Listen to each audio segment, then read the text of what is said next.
Greetings YouTube, welcome back campaigners. This is Campaign Terrain. I'm your host, That Guy Cross, and today we're going to take what we've been working with the Indestructible style walls, where we've created a couple of more ornate pieces, some thematic pieces, and some standardized pieces. We're going to be taking that same principle, we're going to be creating a shrine entrance. Like when you walk up to it, it shows you that this is not just some normal place.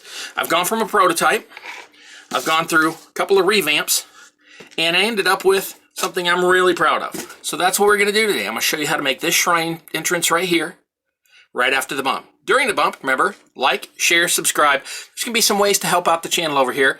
Really appreciate it if you do that. And I'll see you after the bump. Welcome to Campaign Terrain.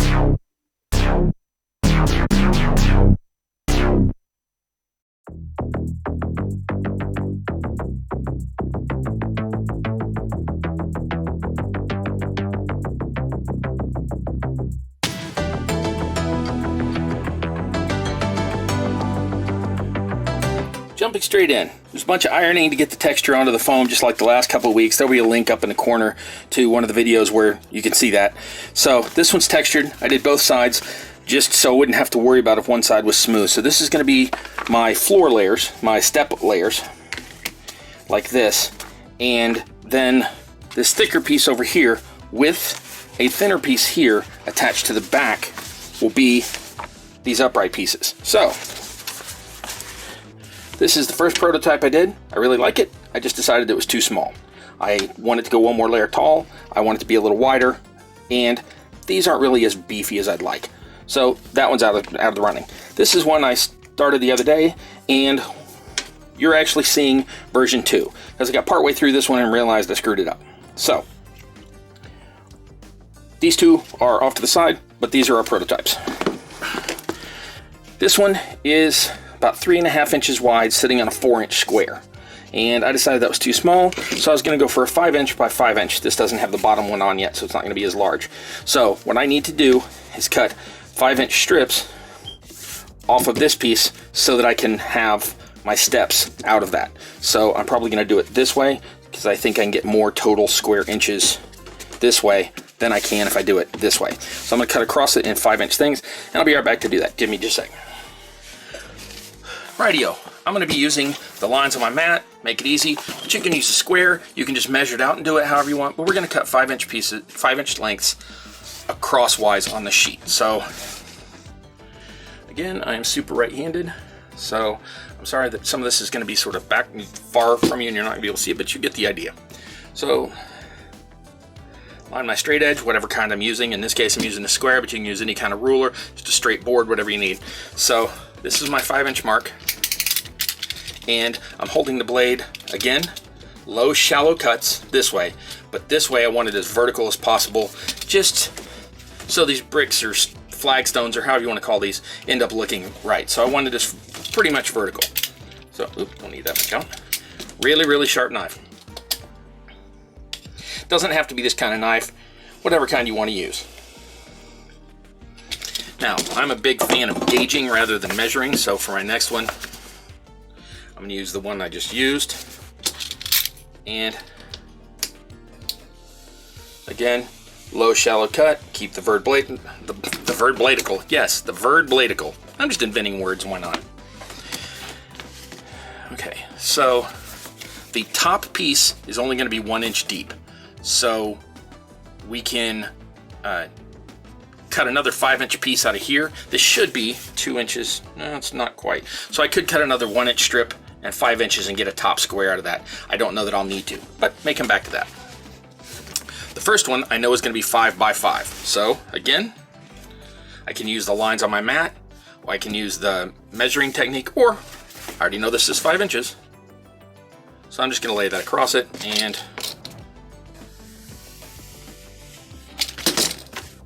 didn't get all the way through. That happens. Like I said, sharper the knife the better. Okay, so got a 5-inch by 5-inch. This is our bottom piece. Set that off to the side.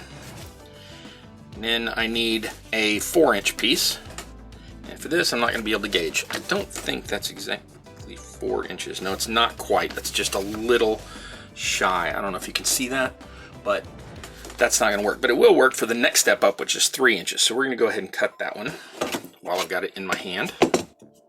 And y'all got to get on me when I keep leaving my knives open. Okay, so that's the 3 inch. Then I need a 4 inch, a 2 inch, and a 1 inch.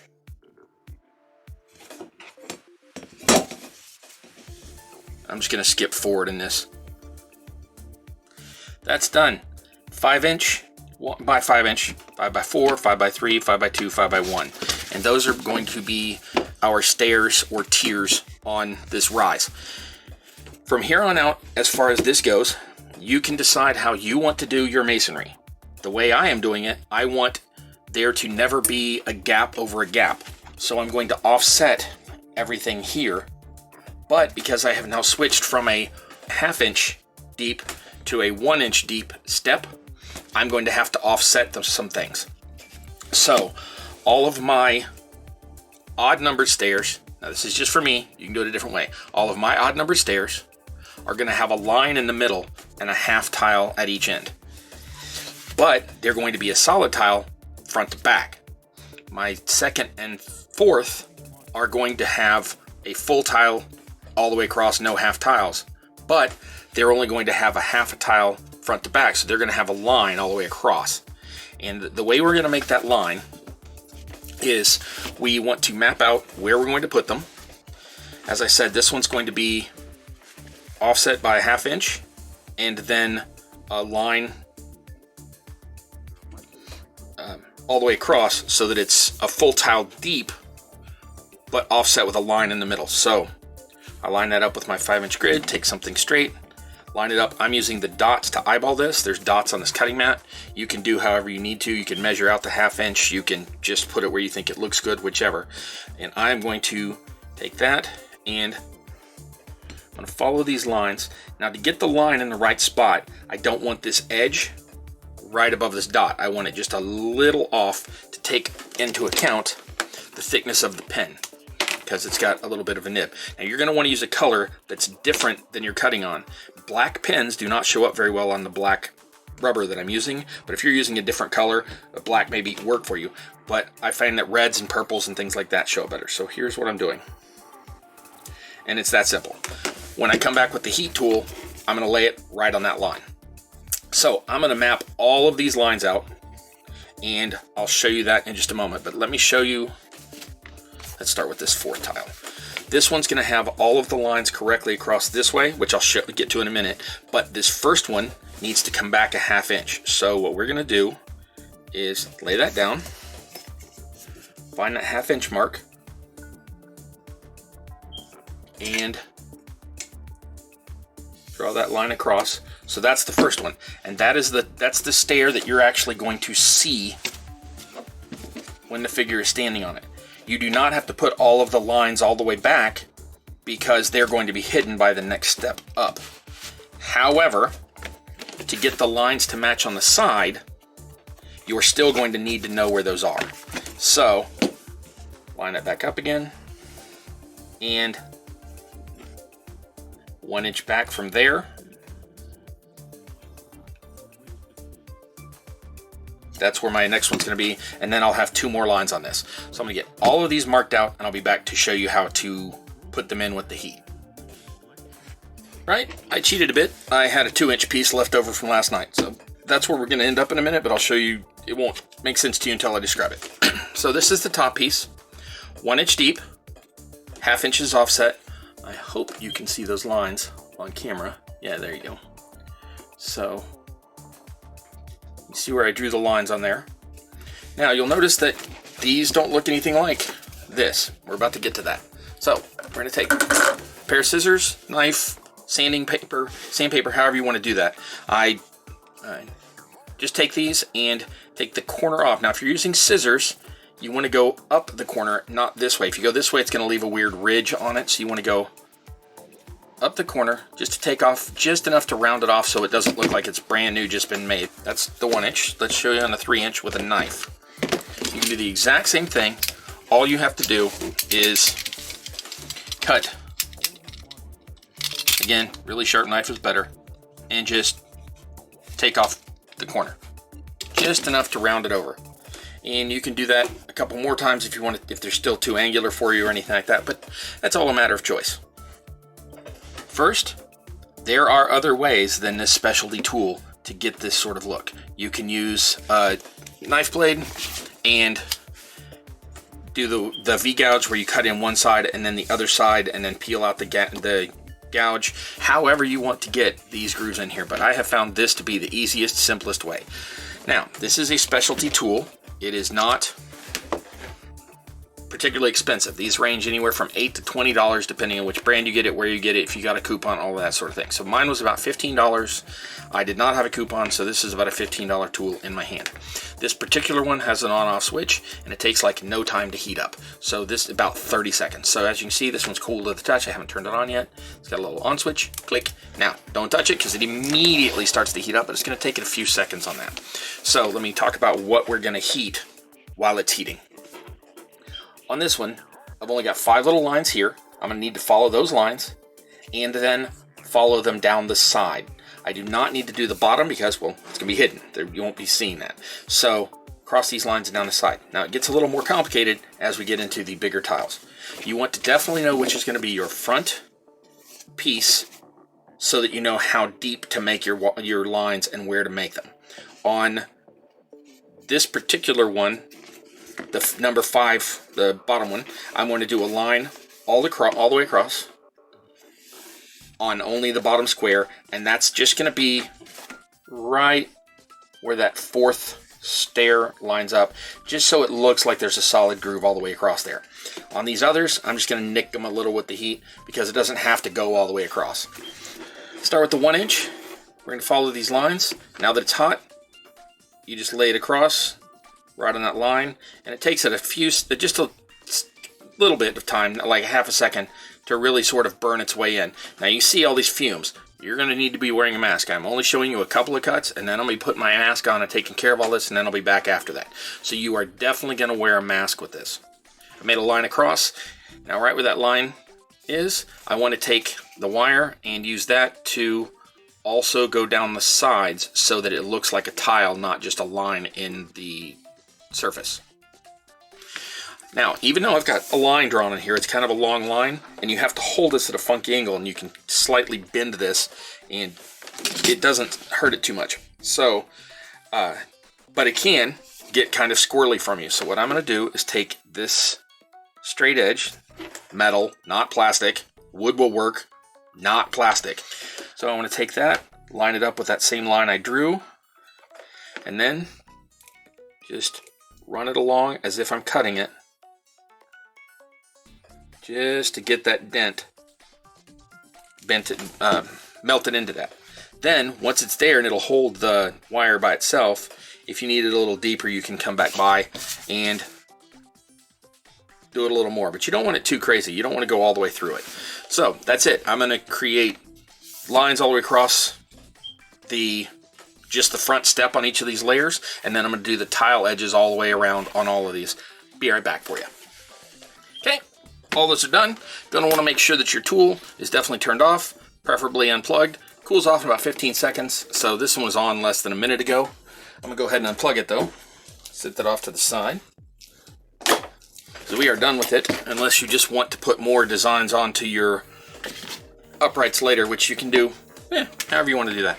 So I've got 5 pieces, big, but I can't put them together yet because I need to decide where my uprights are going, and some of these are going to have little notches cut out of them to fit those uprights. So first thing we're going to do is make our uprights. As I said, I'm going to use a slightly thicker piece, and it should be pretty straight. I think it's a little wonky, but by the time I cut the little pieces out, you won't be able to notice it. Now, it does have this texture pattern on the back, so what I'm going to do is I'm going to attach this to this. I'm going to use the spray adhesive that you saw me use in a couple videos ago, but you know how that works. It's just the Super 77 is the one I use. I've had really good luck with it, but any spray adhesive will work. Spray it on this piece, spray it on this piece, wait 5 to 10 minutes till it gets tacky, not wet, then take this piece and put it on there. Remember, once it's on there, it is never going to move, so make sure it's lined up. And then what we're going to come back to do is cut our pieces. I cut the square before I sprayed it, So these should fit together perfectly. Press it into place. Now, the moment you press this into place, it is stuck for life. It is never coming loose. So you do want to put these together as flat as possible, so they'll try to hold each other in that flat shape. I'm hoping that since one curled one way and one curled the other way, they'll flatten each other. But if not, well, I may have the world's weirdest shrine doors. I have no idea. So that's that set, ready to go. Now, I do like this curved inward appearance and straight up this side, curved out here. So I'm going to follow that. I'm going to cut those. Now, I want 3 sets, not 2. So I'm going to need these to be cut in to this front edge of this layer. So for the first, third, and fifth, whichever way you're going, this could be first, I don't know. The top, middle, and bottom layers, I'm going to have that cut in the width of my eventual piece. I'm going to go for 1 inch on mine. And the depth of it, the thickness of it, which I don't actually know yet. I'm about to measure that. And so I'm going to cut that in right here. And I'm just going to use regular old everyday knife to do that. But to get the exact measurements, I need to have, I don't want to leave this edge like this. I'm going to have a layer that goes around it outside like I did on my marker stone from last week. So I need to find this width, and then I'm going to cut a strip off of this, just slightly wider than that because I want a lip on both the front and rear. And once this is all painted, you're not going to notice that this line is here. You're not going to notice this is 2 pieces. All of that's going to be hidden by smoke and mirrors because it looks stony on this side and it looks stony on this side, and it's just going to look like one piece. So I need to place this, gauge this, and cut it, and there's nothing to that. I'm going to place this along that in a straight line like here, and I'm going to leave a little bit of a lip here, and then I'm going to cut on the other side the same distance out. Right, cut a boatload of those. Remember, these have a stony side, and if you didn't flip them over and iron them, a flat side. So you want to make sure the flat side goes in so that it always looks like the stone's out. Now these are going to have a little bit of a lip where you won't be able to see the stone, but nobody's going to see, 1/16 of an inch here and there. I have decided that I'm going to use one of my pieces of disposable linoleum as a template. You can use whatever you want. Piece of paper, just draw it on, and then use the one that you cut again and again as a template, however you want to do that. Sharp knife. Again. Cut it once. You do not have to go all the way through this because this stuff will fold and snap itself off. So once it's snapped off, then you can come in this way and slice through. Wow, okay. Just like that, just take that off. So I'm going to make each of my pillars 5 inches tall. So I'm going to take this. So I can take that, place it here, and follow that easily enough. Now, I want this to be 5 inches tall. So I'm going to take that. Okay, that is my piece, except I'm obviously going to want to round it off. Now to do that, what I'm going to do is take my marker, which I think I put up, there we go, and just decide what arc I want. Now I do not want these to come to a sharp point at the top, so I want it to be quite rounded off up here at this top portion. And that is my new projecting, tall, flamboyant, over the top, epic shrine entrance template. Take my 1 inch piece, make a bunch of little straight cuts. So I want to take that off like that, and then like this the whole way around. So let me get all 6 of these cut, put my knife away. Y'all got to get on me about that. This part is important. Definitely want to pay attention to this. But if you want them all to go the same way, you're going to need to remember that, because that means that when you go to cut the next one, you're going to have to flip it over so that it matches the side you want to go. You want it to be reversed. So since I'm making 6 of these, and I do want them to all have the same texture on the front, I am going to need 3 of the gray that go this way. That's to, arcs to the left, and 3 of the gray that go this way, which means like arcs to the right. So what I'm going to have to do is reverse 3 of them to get that same arc. We're going to take these strips, and we're going to run just on one side or the other a strip. I think I'm going to do the straight side first. And you want to put a little bit of glue on here. I'm going to do 2 little strips on here rather than 1, just so I get both to the edge, but I don't have just a huge amount of glue to try to squeeze out. And so then we want to take that, make sure that your stony texture is down. Take your piece, line it up with that centered, press that into place, and hold that. As you can see, I've got a little bit of a strip here, about 1/16 of an inch, and I've got a little bit on the back side as well, and that's what I want. I want that little ridge all the way around.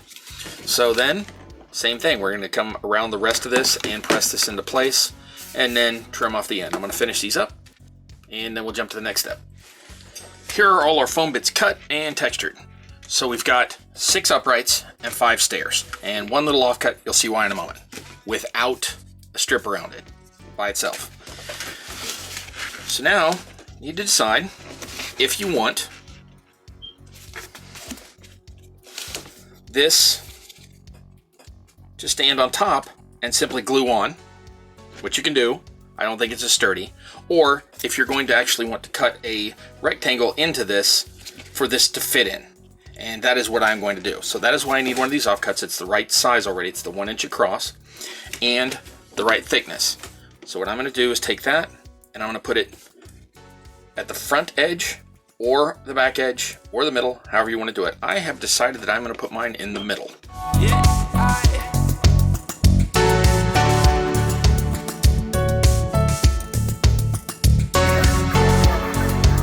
Sorry about the technical difficulties there. The battery in the camera died. So, start from where we left off. I cut out all these pieces. You didn't see that on camera, but you saw when I was starting to do it. So what I have done is I have cut one of these little grooves, and I used regular hobby knife to do it after or while the camera was messing up and I didn't realize it yet. And what I have done is I have gauged the width of the piece, and I cut this whole piece off of here. There's 2 ways to do that. You could just trim it like I'll show you in a moment and do that on both sides, but I hadn't thought of that yet. So what I did is I've cut this piece off at the bottom so that it will fit like this, and I have cut that deep in. I have also decided to leave the piece at the back and just trim it so it will fit, so it actually needed to come forward 2 more millimeters. So I have taken that into account, and I have now cut this so that it will fit all the way up into there. And as you can see, it's flush here on the side, sits right on top, and will fit in that little notch. I then used this notch to emulate all of the ones on these other 2 pieces. So I just used that as a template. I have cut all of these. I'll show you exactly what I did. I went up just the width of this fabric, which is, or not fabric, foam, which is 5 millimeter, and I cut in, and then I trimmed up to take it off. Not at this angle, I was, on the cutting surface. These grooves go to the front. Second and fourth don't have one, but remember the solid line, we want toward the front.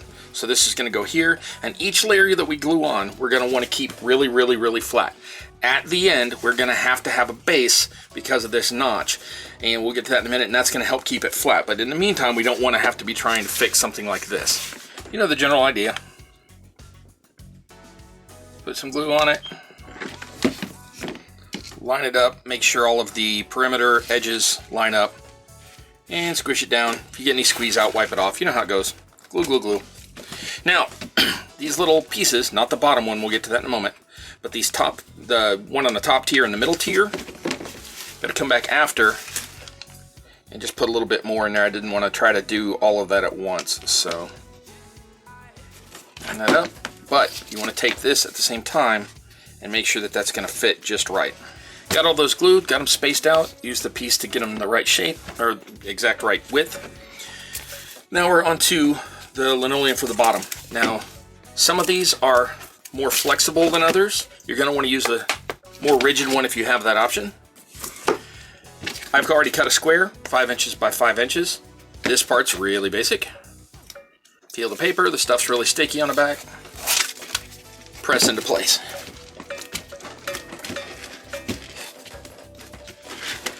Just like that. Now, this is going to stick out a little, various places here and there, so I find that for cutting the square, the knife works better, but for trimming it to fit, it gets a little tough to do that on such a small, thin piece for me to take out. So I'm just take some scissors, and like on the rounded corners, we rounded them off, I'm going to take those off, and any place where it sticks out, I'm just going to trim those down. There's just a couple. That's the uprights, and we're almost done, so let's go ahead and do that. I've got 3 for the left, 3 for the right, and pretty straightforward.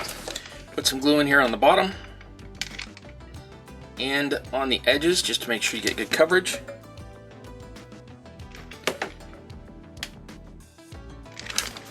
Take your piece, nestle it way up in there. Make sure that it's as vertical as you can get it and at the angle you want on top. There's a lot of flex in these, so just wiggle it till you get it and then hold it while the glue finishes setting for just a second. And then once it's set, even if it hasn't fully cooled yet, you can move on to the next one. So there's one done. Do all 5 of these, and there's gonna be a bump here in a moment. I'm gonna paint this up just like normal.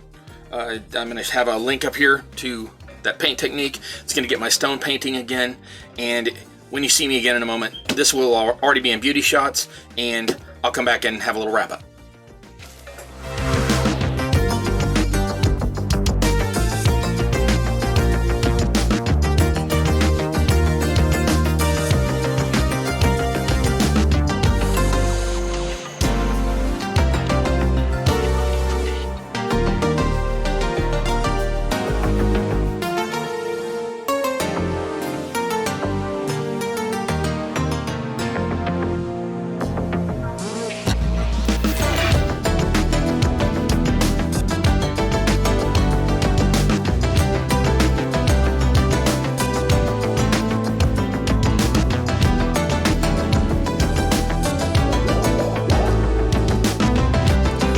So there you go, campaigners. Here's the star of the show, today's little shrine gate we built. Hope you really enjoyed that. Went through some prototype, made the indestructible shrine gate. Indestructible style, that's with the solid rubber. No brittle pieces, no hard foam pieces. We paired it with some other pieces. We showed it by itself. Hope you really enjoyed this. It's a maybe 2 afternoon build. Pretty quick and easy. Last you for years. I'm hoping I'm inspiring you to let your imagination loose and really come up with some things that'll help put a little more excitement onto your table for decades to come. I appreciate you coming here to Campaign Terrain. As ever, I'm your host, That Guy Cross. Please remember, like, share, subscribe, maybe help out the channel with the other links. And until next time, I wish you luck in your campaign. I love you. See you next time.